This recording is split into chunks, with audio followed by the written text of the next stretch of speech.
I'm Kendra Cook, your host for the DCTV Daily News program out of Dove Creek, Colorado. The Dolores County Broadcasting Network is the producer of DCTV with support from the Southwest Colorado TV Translator Association. That's the special district association responsible for bringing the area free-to-access TV stations over the air by antenna. This is a community TV station. If there is a news story or event information that you would like to share, you can call us 970-677-4119. And if you're a business or organization, we welcome you to find out about sponsorship opportunities for banners or video segments to be run on the channel. This is the Thursday program for June 4th, 2020. DCTV Daily News. From the office of the Dolores County Sheriff's Department on the subject of Red Flag Fire Watch. The statement released June 1st, 2020 for Dolores County residents and visitors. The Dolores County Commissioners and I have had discussions about allowing people to burn in barrels and fire pits and use items outside that could ignite a simple brush fire which could destroy property, Sheriff Don Wilson said.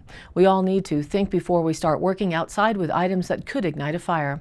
We are in a very dry period here in Southwest Colorado, and no measurable moisture is expected in the next few weeks. We all need to make sensible choices when we decide to use equipment outside where there is a possibility of igniting brush, weeds, and other items on fire. Just because you can normally do things does not mean that you can do it in the same way with the current conditions. We want everyone to be safe and make smart choices for the safety and health of everyone in Dolores County. Be safe and smart for your neighbor that could be caught in a very bad situation because of a fire getting out of control. We are encouraging everyone, whether farming or not, to please carry a fire extinguisher at a minimum and be so ever diligent in preventing a fire from spreading. If you have an extra person that can watch for potential hazards and or have a water tank ready to extinguish the fire. We all need to make the right decisions that keep us all safe. Red Flag Fire Watch means high conditions that a fire could potentially cause property damage and put lives at risk if the fire is not contained. You will want to understand the description of what each fire danger level means. As of June 1st, we are at the lowest level at the moment. However, it could change very quickly. Red flag warning is a short-term temporary warning indicating the presence of dangerous combinations of temperature, wind, relative humidity, fuel, or drought conditions which can contribute to new fires or rapid spread of existing fires. A, quote, red flag warning can be issued at any of the numbered fire danger levels. Level 1 is low. Fires do not ignite readily from small firebrands, although a more intense heat source such as lightning may start fires in duff or punky, insect-killed wood. Weather and fuel conditions will lead to slow fire spread, low intensity, and relatively easy control with light mop-up. There is little danger of spotting. Controlled burns can usually be executed with reasonable safety. Moderate level 2 is when fires can start from most accidental causes, but with the exception of lighting fires in some areas, the number of starts is generally low. Expect moderate flame length and rate of spread. Short distance spotting may occur but is not persistent. Fires are not likely to become serious and control is relatively easy. Although controlled burning can be done without creating a hazard, routine caution should be taken. For level 3, named high, all fine and dead fuels ignite readily and fires start easily from most causes. Unattended brush and campfires are likely to escape. Fires spread rapidly and short distance spotting is common.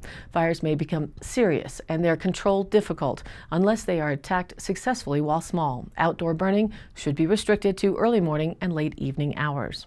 Moving to level 4, or very high, fires start easily from all causes and immediately after ignition spread rapidly and increase quickly in intensity. Spot fires are a constant danger. Fires burning in light fuels may quickly develop high-intensity characteristics such as long-distance spotting and fire whirlwinds when they burn in heavier fuels. Both suppression and mop-up will require an extended and very thorough effort. Outdoor burning is not recommended. Fire restrictions may be in effect at this level.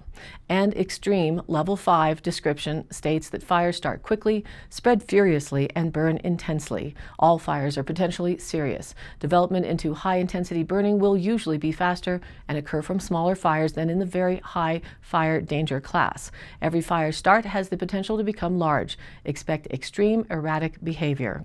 No outdoor burning should take place in areas with extreme fire behavior. Fire restrictions are generally in effect at this level. And now let's take a look at the local weather and possible rains for Friday and Saturday. Today, sunny, hot with a high near 85 degrees with east winds 5 to 10 miles an hour becoming west 10 to 15 in the afternoon. Tonight, clear and a low around 57 degrees with west winds light at 5 to 15 miles an hour. For Friday, increasing clouds come in with a high near 89 degrees, so it's going to be hot and breezy with a southeast wind 5 to 10 miles an hour, shifting south-southwest 15 to 20 by the afternoon. For Friday night, still looking for showers likely with a 60% chance, mainly after midnight, mostly cloudy and a low around 55 degrees with south-southeast winds 5 to 10 miles an hour and some gusty winds to 20. Saturday, showers are likely mainly before noon, 70% chance for the morning. Then mostly sunny with a high near 74 degrees, a little cooler, south winds 5 to 15 miles an hour, and gusts now as high as 40 miles an hour for Saturday. That's going to be quite gusty. Saturday night, clearing up and cooler, and it will go down to around 49 degrees. For Sunday, we have a cooler day with sunny skies and a high near 75 degrees. Sunday night, mostly clear and a low around 42. For Monday, sunny with a high near just 64 degrees. Monday night, mostly clear and a low around 36, so we're tempting those 30s again. Tuesday, sunny and a high near 67, and Tuesday night, clear with a low around 41. And now, back to our news. The Durango Herald's report on the drought and San Juan Basin monsoon outlook with photo Jerry McBride and a graphic Royce Fontenot. The San Juan River Basin is experiencing lower than average rainfall and increased temperatures for this time of year, leading to increased wildfire concerns and predictions of a below normal monsoon, experts say. Quote, currently we are experiencing higher temperatures and lower rainfall than average for the river basin, said Royce Fontenot, a hydrologist for the National Weather Service based in Albuquerque. Even in a dry time, we're seeing drier than normal conditions. Over the last 60 days, temperatures in the Four Corners have ranged from 1 to 4 degrees above normal. A big deviation from average temperatures, said Fontenot, who presented the data at Wednesday's San Juan Water Commission meeting. From April 1st to June 2nd, the Four Corners Regional Airport in Farmington received 0.12 of an inch 0.12 of an inch of rain. Typically, in that time frame, the area should have received 1.5 inches of precipitation. The average temperature recorded there has also been 2.5 degrees above normal. With higher temperatures, less rainfall, and a below average snowpack, concerns about wildfire in the region are high. The current outlook does indicate above normal significant wildfire risk for the area into June and July, Fontenot told the Durango Herald. He said a significant wildfire is classified as being too large for local resources to handle and requires out-of-area support. Fontenot is also a wildfire incident meteorologist. Southwest Colorado has not escaped drought concerns either. In early May, it was relisted in the extreme drought category on the U.S. Drought Monitor for the first time since the 2018-19 winter. The above average hot and dry conditions have also led to wildfire concerns in the area. Quote, it's making what was already not great worse, Fontenot said of the high temperatures and low rainfall. You're starting behind a curve even if we see a good monsoon season. Typically, monsoon seasons for the river basin area last from July 1st to September 30th.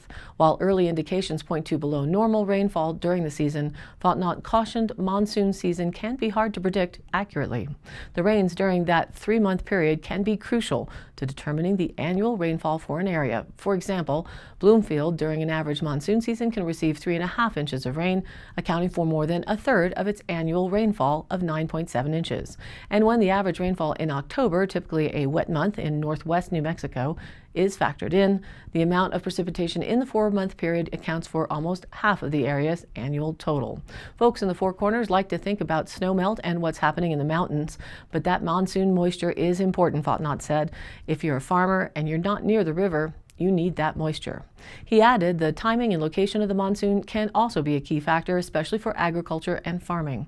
Quote, if the bulk occurs in September, is that really helping you out, he said?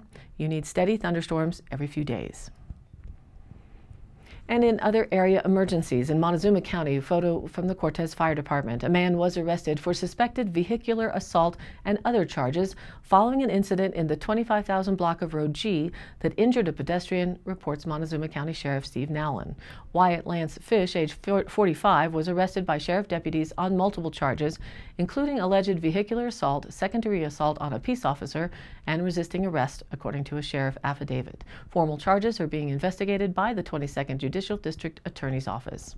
And emergency responders rescued a 78-year-old man on Wednesday after he fell 20 feet while hiking in the backcountry off U.S. Highway 550 in San Juan County. San Juan County Search and Rescue led the response with assistance from Mercy Regional Medical Center's Care Flight helicopter and La Plata County Search and Rescue. The Care Flight team stabilized the man, who possibly had a broken leg and symptoms of shock, according to initial reports, before transporting him to Mercy early Wednesday afternoon. Because of the efforts of these wonderfully dedicated people, this man was brought out safely, and he's getting the medical attention that he needs, said Steve Lawrence, undersheriff with the San Juan County Sheriff's Office, which oversees the county's search and rescue team. Lawrence did not release the man's name because of health privacy law. The man was about 2.5 miles into the backcountry on Cascade Creek Trail, according to GPS coordinates provided by the hikers. Lawrence said that those coordinates were integral to the emergency response team's successful rescue. Quote, "We all know that accidents happen. Sometimes things just go wrong. We always encourage people to follow their basic safety rules," he said. While Care Flight flew from Durango, ground crews responded as a backup in case the landing zone wasn't viable or weather prevented the helicopter from landing. Quote, "A lot of these search or rescue people are voluntary. The wonderful, caring, selfless acts of these people, it's times like this where they really show their value," Lawrence said. And the Dolores County Sheriff's Roundup for the week of May 25th through the 31st, 2020. We received a report of a strong odor of natural gas in the area of Jensen Street. Atmos Energy was contacted to respond, as well as Dove Creek Fire Department. The gas leak was located by Atmos Energy. Investigated a report of a possible intoxicated driver, and officers were unable to locate the vehicle. A fire was reported in the county, in which the Dove Creek Fire Department and the sheriff responded. The fire was quickly extinguished. Cows have been reported out throughout the county, and the owners have all been contacted. There have been multiple reports of individuals trespassing on others' property, and deputies are investigating. A gun was found and turned into the Dolores County Sheriff's Office.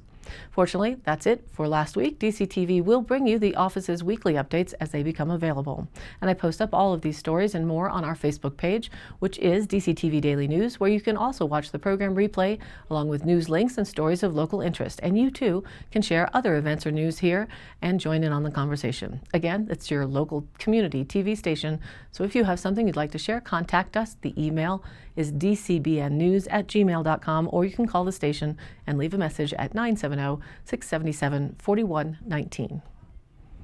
Thanks for tuning in to DCTV Daily News. Programs are broadcast Monday through Friday with replays online on our YouTube channel or DCTV Daily News page on Facebook. And if you like the program, please do like and follow us on Facebook and share it with your friends and family. This has been a production of DCTV for the DCTV Daily News program out of Dove Creek, Colorado, USA. I'm Kendra Cook. Again, thank you for watching.